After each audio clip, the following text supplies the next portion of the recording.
The night streets in South Korea's capital, Seoul, are bustling as we approach the year-end tourism season. Cafes are packed close to midnight, and late-night buses take tourists around the city. One of the things that surprises foreigners most about Korea is that the city of Seoul never sleeps. Today, we want to delve deeper into this vibrant and safe Seoul nightlife that's become part of K-culture. We'll do that with David Kim, content creator and adjunct professor at the Media Contents Department of Daegu Cyber University. David, welcome back. Hi, David. Hello, glad to be here again. All right, and we're happy to have you back. So there is plenty to do in Seoul day and night, but many foreign visitors and also travel guides do say that Seoul comes alive after the sun sets. So I think David, you also have some content on your YouTube channel that do talk about Seoul's nightlife. So when are those moments when you really think, oh, this is unique to Seoul? Yes, where do I start? Seoul definitely offers a lot after darkness. And as we all coin Seoul as the city that never sleeps, I think that is really true because there are so many options you can do, even after midnight. And I think to start with, if you're just a foreigner or visitor in Korea, you could start with the nightlife or the skyline. It's just always lit 24/7. It's very beautiful. But if you actually go into like a more detailed stuff, as a foodie myself, I would personally definitely recommend convenience stores, late night convenience stores. They're the best. You get so many diverse options of food that you can normally not access overseas in that time of the night. Also, as a foodie, again, there are delivery apps that operate 24/7. I've gone to menus such as sushi, to pizza, to whatever you want at 3 a.m., 4 a.m. in the morning. It's a little embarrassing, but yeah. Also, if you enjoy drinking out, then you can actually drink until sunrise. I would not recommend, but definitely it's a once-in-a-lifetime experience you want to try when you're in Seoul. And on top of that, the cherry on top is that you can go to 24-hour hangover soup spots, haejanguk spots, to actually end the day with some closure. And last but not least, on top of food, there's a lot of entertainment. So personally, I go to a lot of PC rooms, noraebangs. You can go to movie theaters that have movies until 3 to 4 a.m. So all of these options just provide a very rich experience during the nighttime. I feel like we can definitely get along together with the food stuff and yes. the karaoke part. Definitely on it with you. Don't be embarrassed.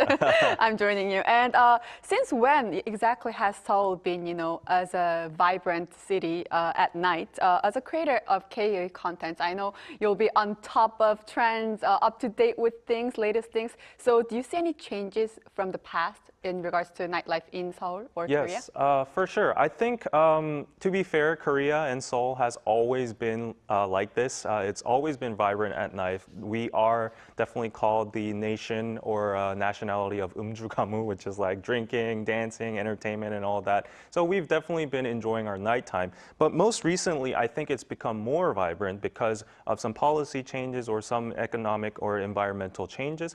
For example, I think the most notable one is the night bus. The introduction of the N bus enables a lot of people to just navigate around Seoul, even during very late night hours. And in the old days, you would have to grab a cab or taxi, which would be a very hefty price. Right. So you have more accessibility to a lot of places around Seoul. And on top of that, I think because of economic reasons, there have been a lot of unmanned facilities nowadays. So a lot of self-photo studios or noraebangs, coin noraebangs, PC rooms, they're all now autonomous. No people are actually maintaining the facilities themselves.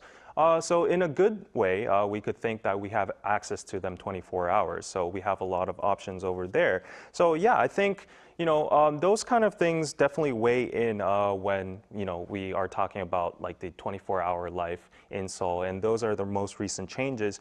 On top of that, I think most recent change is like with the introduction of K-pop Demon Hunters, K-pop and K-culture and drama, a lot of foreigners are flocking over to Seoul. And I think that's the biggest difference for locals as ourselves. I hear a lot of my friends saying, oh, why are there so many foreigners nowadays? So if you actually go out on a Friday night in areas like Hongdae, Itaewon, Gangnam, all these places, sometimes you might see more foreigners than Koreans, and they're partying and drinking. So yeah, that's definitely a big change. And speaking of foreigners, what many foreign visitors are most surprised about when they, when they go around the capital Seoul is the safety, how safe it is. And I mean, what surprises them the most is everyone just walks along at night feeling safe. And another thing is you can leave your belongings anywhere, like in a cafe, and no one will take away your things, right? And so where do you think this safe atmosphere comes from?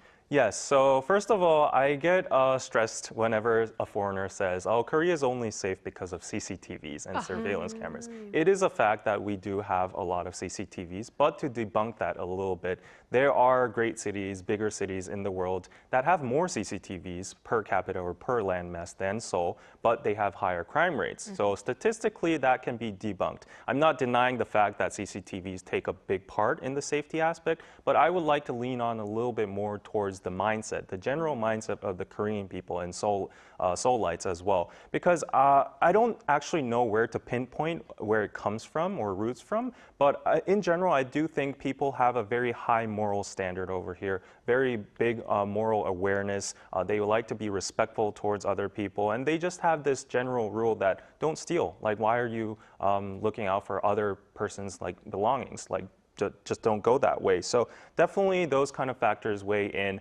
Maybe it might be rooted from Confucianistic values, whatnot, but I think it's just very grateful to have this general mindset. We have a very big community mindset in Korea. So these factors all just weigh in the safety. Yeah. That's why there is this term K-양심, which would translate into conscience. Really? And I also hear many great stories about foreigners who, for instance, lost their wallet in Korea while they were traveling, and they got it back because Koreans would try to return this to the person. They would go to the next police station or to the next post office. So yeah, I think that K-양심 is something that we can be proud of. Definitely, yes. And there's so many aspects of Korean nights or Seoul nights. But what do you think makes Seoul's nightlife more noteworthy compared to nightlife abroad?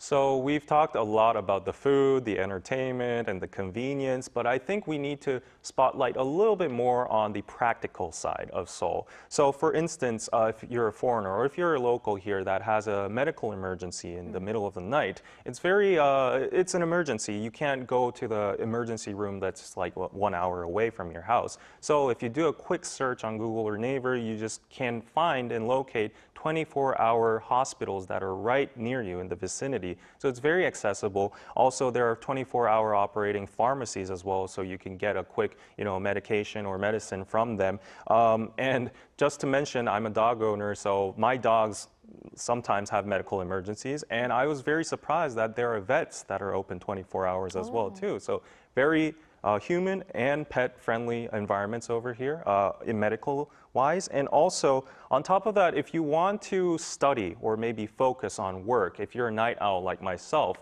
then there are plenty of places you can go, such as unmanned cafes, study cafes, and they just have cozy, quiet vibes where you can definitely focus on just for the price of a cup of coffee. Right. You get heating, air conditioning, all that. All throughout the whole night. So I think that is definitely amazing. One additional thing I would like to spotlight is my favorite jjimjilbang culture. So this is very unique. If you go to jjimjilbang, you can get a hot bath. You can just sweat your stress out. You can go to the common area and enjoy some shikke with some ramen. There are arcades, comic books. So it's open 24/7 as well too. So I think if you're a foreigner visiting Korea, definitely try out a jjimjilbang for sure. That's actually an alternative for an accommodation for some people even. Yes. Oh yes, definitely. And also nowadays we see a lot of Seoul landscapes, nightlife landscapes in K-content such as K-pop Demon Hunters, which you actually talked about last time you were here. And we see like cities, neon signs or Han River. So how do you think these kind of images come across to foreign visitors or foreign viewers? Yes, so I was actually surprised myself hearing these kind of anecdotes about like, oh wow, Seoul is so amazing, like the atmosphere-wise. So I think a lot of Korean locals just overlook the beauty of Seoul streets and the city itself. Only just when we heard about them through foreign lenses that we realized, oh, it's so beautiful. And I actually took a good look at the cityscape itself, and it looks very cyberpunk, and it looks very modern and old at the same time. So I think it definitely has its own vibe. It's just like us when we travel to cities like Tokyo, Shanghai, New York. We're just amazed by the lights and the skyscrapers and all that. So I definitely think Seoul has something to offer in similarity with that. But if I were to describe Seoul in my own words, it's definitely very flashy, but also it's very, cozy, it's warm, it's also very hospitable, and there's a somewhat familiar vibe, like compared to places like New York. New York is vast, but Seoul is like, it's very just cozy in my opinion. So I think definitely the blend of old and new is very beautiful. Like if you check out the four city gates or the palace area, you'll see like very old architecture from Seoul and also skyscrapers surrounding it with neon lights. So that is very unique. Also, if you go to Han River, you'll see the bridges lit up and the whole cityscape by the river, which is amazing. So a lot of beautiful nightscapes, yes.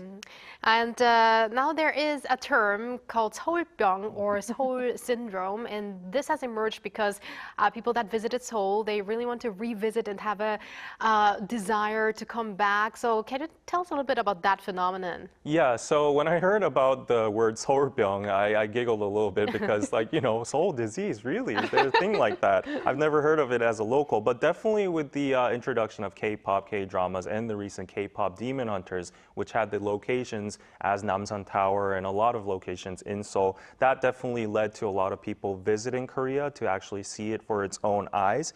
And I think the cleanliness or the convenience they experience straight off the airplane from Incheon Airport to Seoul impresses them, gives them a great first impression in the get-go. And also, like if you look at the photos they post on social media, it's like normal alleyways. It's just normal neon signs we see in Gangnam Station. It's nothing new to us, but they post it as if like, oh, this is so beautiful. And those are scenes that we often overlook. But if you think on the flip side, us Koreans, we go to cities like Paris or Tokyo and we just film random streetways and say, wow, Tokyo hashtag, stuff like that. So I think it's the equivalent of that. But beyond aesthetics, definitely I think there's a lot of perks to foreigners that derive this whole disease, which is, I think, mostly safety. You can roam around without getting endangered or anything. There are reasonable prices. Everything is just very cheap and affordable. And there's just so much to do, like in terms of entertainment all throughout the night. So all of these mixed and combined, I think, make the Seoul syndrome or the Seoul disease. So, and last but not least, the human factor, definitely. Seoul people, Koreans, are just very kind and generous towards foreigners. They want to impress, they like to boast about our city, they have a lot of pride about our country. So the chances are you'll have a very great interaction with the Seoulites themselves. And finally, David, very briefly, any recommendations for some must-go spots in Seoul during the night? Yes, for sure. If you're here for the first time, definitely Myeongdong, Hongdae, Itaewon. But if you want to avoid those generic spots, I would definitely recommend a place called Bugak Skyway. You can get a mountain view, total nightscape view of Seoul. It's hard to reach. You have to go by car, but it's definitely worth it. So yeah, go there for a romantic date or something. Wonderful. Thank you very much, David. I think next time we should talk about K-food someday. Yes, I know. for You've sure. been emphasizing a lot that you're a foodie today. Oh, I would love to. All right. Thank you very much, David, and see you next time. Thank you, Thank you. David. And thank you, Bella, as always. We're going to see you tomorrow. Yes, I'll see you back tomorrow.